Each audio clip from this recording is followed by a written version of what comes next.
loin des yeux, mais vraiment près du cœur.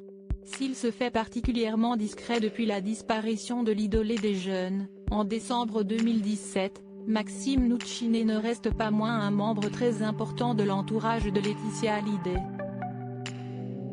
Si est donc tout naturellement qu'elle a tenu à célébrer une journée particulière ce mardi 23 février, le 42e anniversaire de l'artiste. En story Instagram, la maman de Jade et Joy a partagé une drôle de photo d'elle en compagnie de celui qui a tant compté dans la vie et la carrière de Johnny.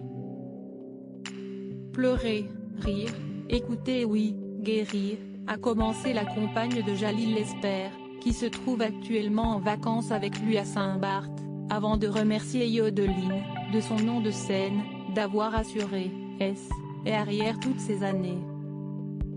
Merci pour tous les petits moments où tu as pris soin avec amour de Jade, Joy et moi. Je suis reconnaissante de t'avoir et pour toutes les façons dont ta vie touche la mienne.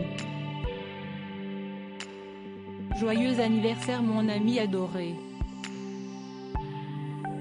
Nous t'aimons, a conclu Laetitia Hallyday, dans un message émouvant et très intime. Un bon moyen pour elle de faire taire les rumeurs, qui les disaient en froid depuis la mort de Johnny. Il y a quelques mois d'ailleurs, l'absence de Maxime Nucci dans le film du dernier road trip du taulier, tourné aux États-Unis quelques mois avant qu'il ne soit terrassé par un cancer, avait suscité des interrogations. Il a donné beaucoup de lui pour le titre posthume, sa relation avec Johnny était vraiment très forte et il a besoin de tourner la page, expliquait ainsi un proche à Paris Match. Maxime Nucci a beaucoup pleuré lors de l'enregistrement du dernier album de Johnny, très présent dans la carrière artistique de Johnny Hallyday.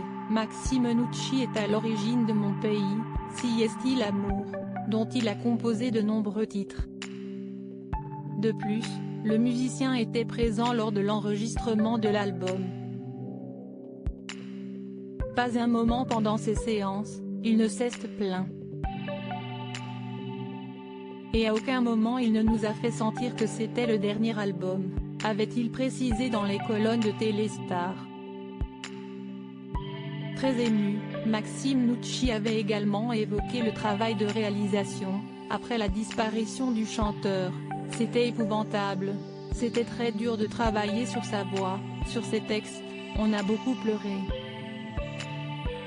C'était très pénible. Je n'aurais jamais pensé vivre quelque chose d'aussi difficile en faisant de la musique.